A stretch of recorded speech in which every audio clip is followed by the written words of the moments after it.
Բարև ձեզ, սիրելի հայրենակիցներ, նախ ուզում եմ երկու խմբակցությունների ներկայացուցիչներին էլ շնորհակալություն հայտնել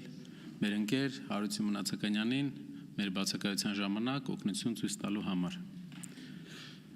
Պարոն Վարդևանյանին անդրադառնանք, պարոն Վարդևանյանը շատ ելույթներ լսեցի, նաև գովերքող ելույթներ, որպես մասնագետ իմ համար բավականին բարձր սանդղակի մասնագետ է եւ բացի մասնագիտական իր տվյալներից ունի նաև գաղափարական հենք։ Շատերը փորձեցին ներկայացնել, որ նրա նա աշխատում է հիմնականում ֆինանսապես ապահովված մարդկանց հետ։ Ես կուզեի ձեզ նշել, որ այս ընթացքում մի քանի 100 մեր գործընկերներ կալանավորվել են եւ պարոն Վարդևանյանը տասնյակ մարդկանց առանց որևէ փոխհատուցման աջակցություն է մասնագիտական տրամադրել, որի արդյունքում շատերը այսօր իրենց ընտանիքի հետ են։ Իմ կարծիքով կա մինիմում 3-4 պատգամավոր, որ այստեղ են միայն նրա պատճառով, որ պարոն Վարդևանյանը ժամանակին ճիշտ իրավագիտական լուծում է տվել, որոնց մեջ նաև ես եմ։ Հայրենիքի վերաբերյալ հարցերին մի քանի գաղափարական ելույթներ եղան, որ ինձ համար բավականին հետաքրքիր էր։ Հայրենիքի վերաբերյալ ամենակարևոր հարցը։ Իհարկե այս հարցին անդրադառնալը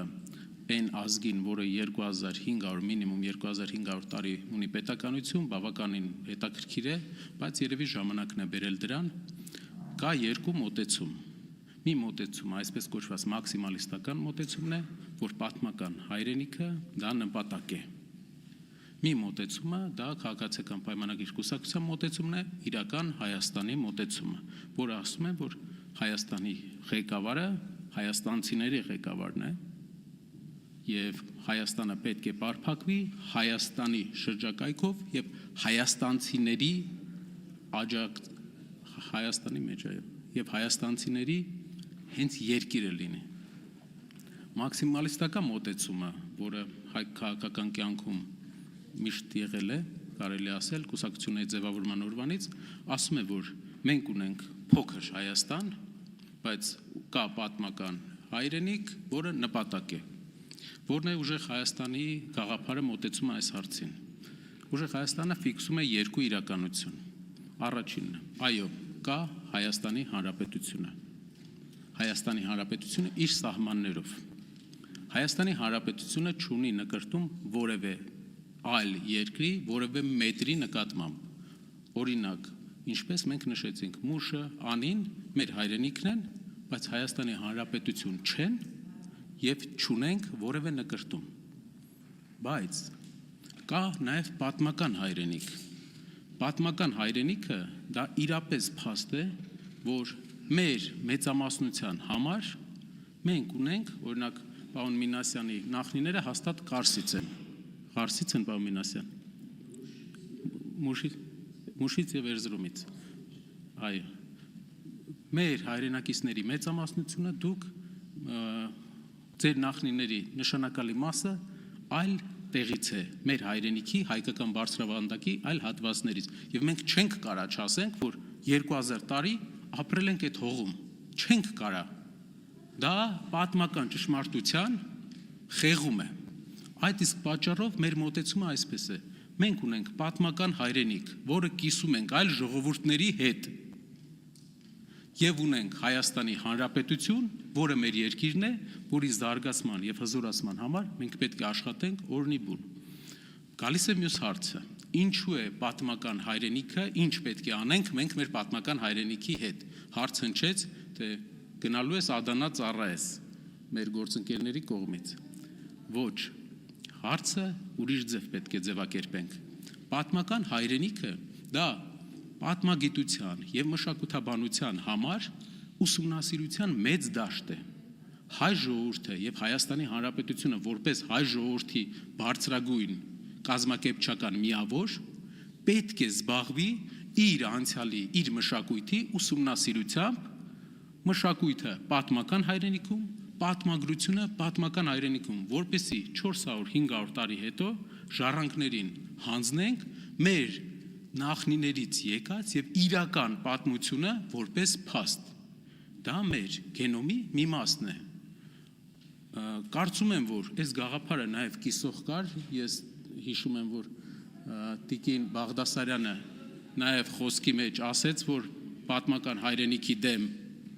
որևէ նկրտում չկա, կարծում եմ, որ սա կոնսենսուս է, որը բոլոր ուժերը կարող են ունենալ Հայաստանի ապագայի հետ կապված։ Եվ նաև պարոն Գաբրիելյանը ինձ նվիրեց մի գիրք, որից հատված կարդամ, որը գրքի մեջ էլ էլի գրված է նույն ձև։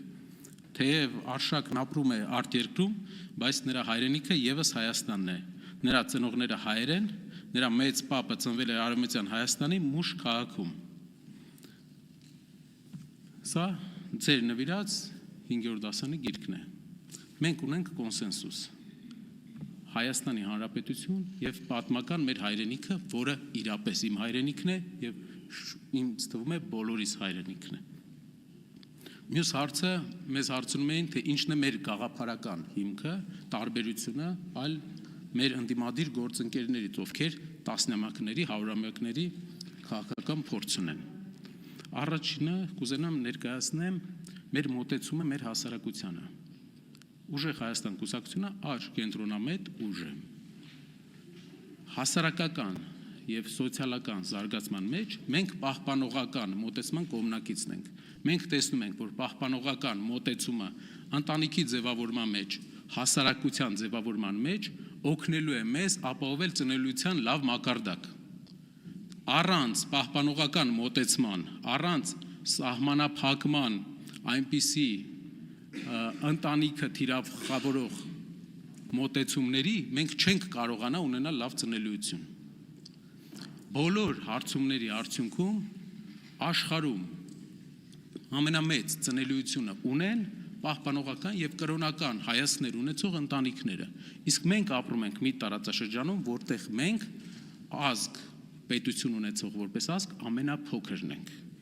Եվ մենք չենք կարող մեզ թույլ տալ գաղափարական այնպիսի գաղափարախոսություն, որը կթիրախավորի ընտանիքի ինստիտուտը։ Այսպիսով մեր տեսլականն է պահպանողական մոտեցում հասարակությանը, ընտանիքի ինստիտուտին, տարբեր թե հեռուստատեսությամբ, թե գրքերով, որ ամեն օր թիրախավորում է այդ ինստիտուտը։ Ինչ վերաբերում է տնտեսությանը, տնտեսության մոտեցման մեջ մենք լիբերալ մոտեցման կողմնակիցն ենք, ազատ տնտեսության կողմնակիցն ենք մի տարբերությամբ։ Մենք կարծում ենք, մեր գործընկերներից մեկը ասեց, որ դուք ուզում եք աշխատանքի վերցնեք 300,000 մարդու, իսկ մենք ուզում ենք, որ իրենք աշխատեն, իրենք գնեն այդ կոմբայնը։ Մենք այո, տեսնում ենք, որ պետությունը պետք է աշխատանքի ապահովի 300,000 մարդու։ Մեր մոտեցման եւ քաղաքացիական պայմանագրի մոտեցման տարբերությունը նրանում է, որ քաղաքացիական պայմանագիր կուսակցությունը դաշտ է սարքում, տեսնում է, որ լավ դաշտ սարքի եւ կլինեն ներդրումներ։ Մեր մոտեցումը, քանի որ պրակտիկ տեսնում ենք, որ այդպես չի աշխատում, մենք չունենք մեծ շուկա, մենք չունենք լոգիստիկ հնարավորություններ։ Դա պետական ակտիվ մասնակցությունն է ընկերությունների հիմնման մեջ, այսպես կոչված big push։ Ինչ է big push-ը։ Այսինքն աղքատ երկրներում, եթե մենք ցանկանում ենք ունենալ տնտեսական աճ, պետք է պետությունը այդ ռեգիոններում մասնակցի իր կողմից, որպեսզի ստեղծվեն նոր ընկերություններ, բերելով ներդրումներ, ապահովելով ներդրումների համար բյուրոկրատական հեշտ պայմաններ, ոչ թե մի գործանի համար 40 թույլտվություն, ապահովել ներդրողների շահերի պաշտպանությունը եւ աջակցել, որպեսզի կայանա տնտեսական միավորը այդ ռեգիոնում։ Big push տնտեսական ակտիվության համար, դա այլընտրանք չունի Հայաստանում եւ տնտեսական մեր մոտեցումը այսպիսին է՝ լիբերալ տնտեսական մոդել եւ պահպանողական հասարակական մոտեցում։ Շնորհակալություն։